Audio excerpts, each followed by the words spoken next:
Pag sa mga, pag walang ilaw, siyempre, malungkot, sakit sa ulo dahil madilim nga, hindi ka makagawa ng maayos dahil hindi mo makita-kita yung kung anong dapat iligpit natin na kalat.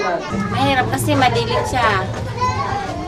Mahirap magluto, linis, maglaba, tsaka mag-alaga ng bata.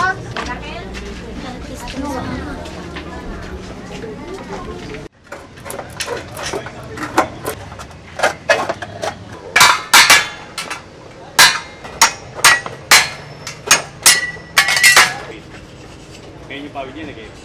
Terlalu kok gini transplant ako eh.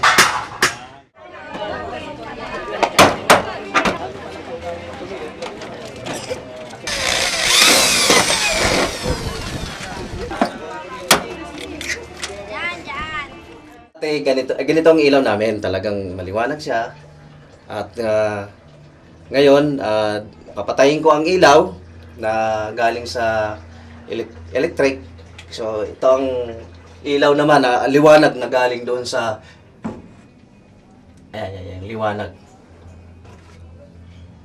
Galing doon sa bote. Ano yan? Ano yan? Hindi ilaw? Hindi ilaw yan.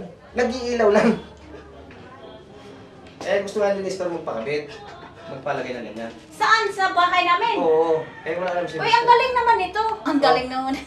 Maliwanag na po ang aking kwarto, hindi na po siya masyado madilim. Kaya gusto ko na po siya mag-stay dito pang-araw.